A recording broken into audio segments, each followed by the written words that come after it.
India అంటే కేవలం ఒక దేశం కాదు, వేల సంవత్సరాల చరిత్ర, సంస్కృతి, భాషలు, సాంప్రదాయాలు కలిగినటువంటి ఒక గొప్ప నాగరికత కలిగినటువంటి దేశం. ఇలాంటి భారతదేశాన్ని రాజ్యాంగం ఇలా నిర్వహించింది. మన రాజ్యాంగం యొక్క స్ట్రక్చర్ ఏమిటి? స్టేట్స్ కి ఉన్నటువంటి పవర్ ఎంతవరకు ఉంటుంది? ఇండియా ఎందుకు యూనియన్ ఆఫ్ స్టేట్ అని పిలువబడుతుంది? ఈ ప్రశ్నలన్నిటికీ సమాధానం ఇచ్చే మొదటి కాన్స్టిట్యూషనల్ ప్రొవిజన్స్ ఏమైనా ఉందంటే అది article 1 of constitution of India. ఈ ఆర్టికల్ ద్వారా కాన్స్టిట్యూషన్ మేకర్స్ భారత రాజకీయ యొక్క స్వరూపాన్ని, టెరిటోరియల్ ఐడెంటిటీ, దాంతో పాటుగా నేషనల్ యూనిటీ కాన్సెప్ట్ ను కూడా ఎస్టాబ్లిష్ చేయడం జరిగింది. India that is the Bharat shall be union of states అనే ఒక లైన్ వెనుక sovereignty, federalism, unity in diversity, territorial integrity, strong central structure ఇలాంటి డీప్ కాన్స్టిట్యూషనల్ ప్రిన్సిపల్ దాగి ఉన్నాయి. అయితే మనం ఈ టాపిక్ లో ఆర్టికల్ 1 ఎగ్జాక్ట్ మీనింగ్ ఏంటి, India that is the Bharat యొక్క సిగ్నిఫికెన్స్ ఏంటి, యూనియన్ వర్సెస్ ఫెడరేషన్ యొక్క డిఫరెన్స్ ఏమిటి, ఇంపార్టెంట్ సుప్రీం కోర్టు యొక్క కేస్ లాస్ గురించి, ఫెడరల్ స్ట్రక్చర్ గురించి, స్టేట్ రికగ్నైజేషన్ యొక్క పవర్స్, కాన్స్టిట్యూషన్ ఫిలాసఫీ, ఈ అన్నింటి గురించి deep research and legal analysis తో అండర్స్టాండ్ చేసుకుందాం ఈ వీడియోలో. మీకు లాలెన్స్ టీవీ వీడియోలు ఉపయోగపడుతున్నాయి అనుకుంటే మీరు మాకు సపోర్ట్ కూడా చేయవచ్చు. ప్రతి వీడియో కింద కనిపించే థ్యాంక్స్ బటన్ పై క్లిక్ చేస్తే మీకు నచ్చిన అమౌంట్ ద్వారా సపోర్ట్ చేయవచ్చు. అలాగే జాయిన్ బటన్ పై క్లిక్ చేసి కూడా మన ఛానల్లో మెంబర్ గా చేరవచ్చు. మీ సపోర్ట్ వల్ల ఛానల్ గ్రోత్ ఎంతగానో పెరుగుతుంది, మరిన్ని లీగల్ వీడియో అవేర్నెస్ ప్రోగ్రామ్స్ చేయడానికి ఎంతగానో ఉపయోగపడుతుంది. మీరు ఒకసారి ఆలోచించండి, సపోర్ట్ చేయండి. Thank you.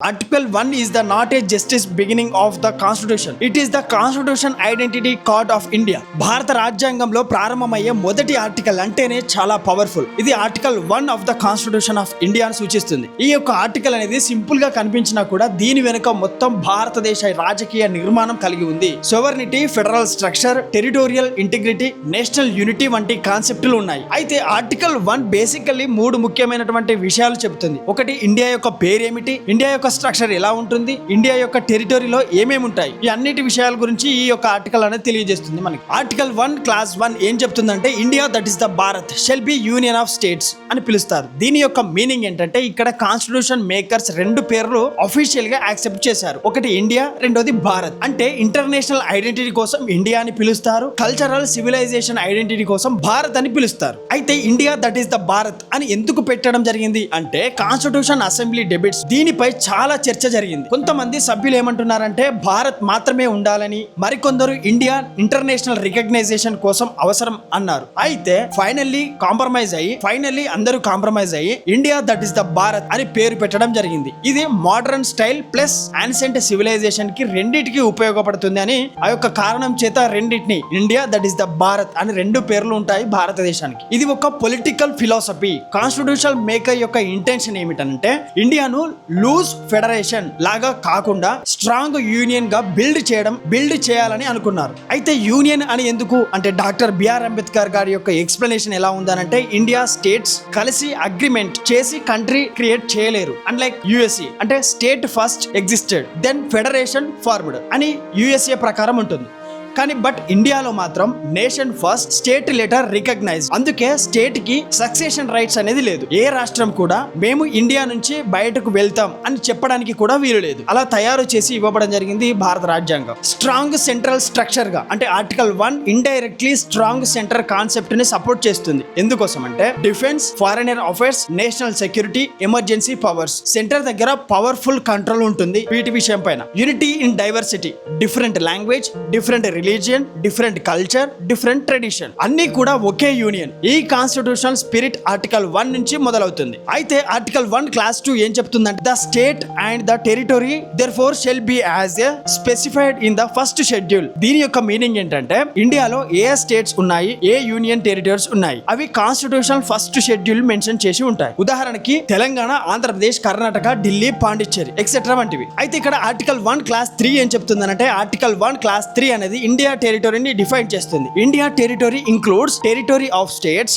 అంటే స్టేట్ టెరిటరీ ఉంటుంది, ఏ టెరిటరీ ఆఫ్ స్టేట్స్ అంటే స్టేట్ టెరిటరీ ఉంటుంది, బి యూనియన్ ఆఫ్ టెరిటరీస్ అంటే డైరెక్ట్లీ సెంట్రల్ గవర్నమెంట్ కంట్రోల్ లో ఉండే అటువంటి టెరిటరీస్. ఉదాహరణకి Delhi, Chandigarh, Lakshadweep. C acquire territories అంటే ఫ్యూచర్ లో ఇండియా అక్వైర్ చేసేటువంటి టెరిటోరియస్ కూడా ఇండియాలో భాగమే అవుతాయి. అంటే అక్వైర్ టెరిటరీ అంటే ఏమిటంటే water treaty, agreement, C cession ద్వారా టెరిటరీ రావచ్చు. ఉదాహరణకి గోవాలో ఇంటిగ్రేషన్ ఇంటిగ్రేషన్ 1961 లో జరిగింది. అంటే పోర్చుగీస్ కంట్రోల్లో ఉన్నటువంటి గోవా ఇంటిగ్రేట్ చేసింది. లేటర్ గోవా కూడా ఇండియాలో టెరిటరీగా మారింది. దీన్నే అక్వైర్ టెరిటరీ అంటారు. అయితే ఇక్కడ ఆర్టికల్ 1 కి సంబంధించినటువంటి ఇంపార్టెంట్ కేస్ లాస్ గురించి మనం మాట్లాడుకుంటే first one Berubari union of case. ఇది బేరీబరీ 1960 లో వచ్చినటువంటి ఈ యొక్క కేసు. బ్యాక్గ్రౌండ్ విషయానికి వస్తే ఇండియా పాకిస్తాన్ అగ్రిమెంట్ ద్వారా కొన్ని టెరిటోరియస్ ఎక్స్చేంజ్ చేయాలని నిర్ణయించాయి. అయితే క్వశ్చన్ ఏంటంటే గవర్నమెంట్ సింపుల్ గా అగ్రిమెంట్ తో టెరిటరీ అనేది ఇవ్వవచ్చా అనే విషయానికి వస్తే సుప్రీంకోర్టు యొక్క జడ్జిమెంట్, సుప్రీంకోర్టు ఏం చెప్పిందనంటే టెరిటరీ సీడ్ చేయాలంటే పార్లమెంట్ యొక్క కాన్స్టిట్యూషనల్ అమెండ్మెంట్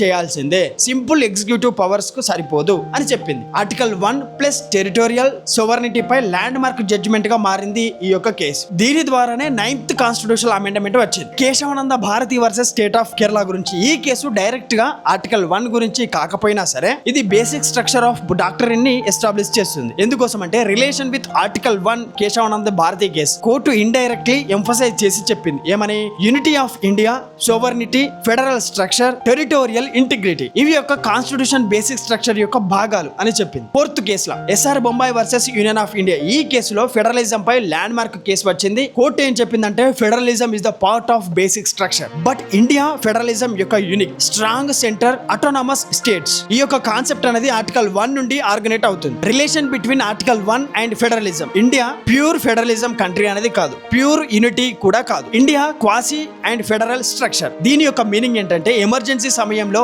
యూనిటరీ ఫ్యూచర్స్ ఉంటాయి, నార్మల్ టైంలో ఫెడరల్ ఫ్యూచర్స్ కూడా ఉంటాయి. ఆర్టికల్ 1 అండ్ స్టేట్ రికగ్నైజేషన్ అంటే స్టేట్ పార్లమెంట్ యొక్క అమెండ్మెంట్ ద్వారా క్రియేట్ న్యూ స్టేట్ చేయవచ్చు, డివైడెడ్ స్టేట్ చేయవచ్చు, రిమైన్ రీనేమ్ అంటే పేర్లను కూడా మార్చుకోవచ్చు, ఆల్టరేషన్ ఆఫ్ బౌండరీస్ అంటే హద్దులను కూడా మార్చుకోవచ్చు, ఒక రాష్ట్రానికి సంబంధించినటువంటి హద్దులను కూడా మార్చుకోవచ్చు. అంటే ఆర్టికల్ 1 కి సంబంధించినటువంటి ఈ ఇన్ఫర్మేషన్ ప్రకారం రిలేటెడ్ టు ఆర్టికల్ 2 కూడా ఇండియన్ కాన్స్టిట్యూషన్ ప్రకారం న్యూ స్టేట్ అడ్మిషన్ చేస్తుంది. ఆర్టికల్ 3 ఏం చెప్తుందంటే article 3 of Indian constitution state boundaries కూడా ఆల్టరేషన్ చేయవచ్చు. ఉదాహరణకి ఆంధ్రప్రదేశ్, తెలంగాణ 2014 సంవత్సరం కంటే ముందు కలిసి ఉన్నటువంటి రాష్ట్రాలు. ఆ తర్వాత 2014 కొన్ని కారణాల చేత 2014 తర్వాత తెలంగాణ దాంతో పాటుగా ఆంధ్రప్రదేశ్ అనేది విడిపోవడం జరిగింది. అప్పుడు ఆల్టరేషన్ చేసుకోవడం జరిగింది బౌండరీస్ ని. తెలంగాణ ఫార్మేషన్ 2014 లో జరిగింది. ఆంధ్రప్రదేశ్ బైఫర్కేషన్ జరిగింది. జమ్మూ అండ్ కాశ్మీర్ రికగ్నైజేషన్ 2019 లో కూడా జరిగింది. ఇవి ఆర్టికల్ 3 యొక్క పవర్స్ ద్వారా జరిగాయి. ఆర్టికల్ 3 కి అంత పవర్ ఉంటుందని అర్థం.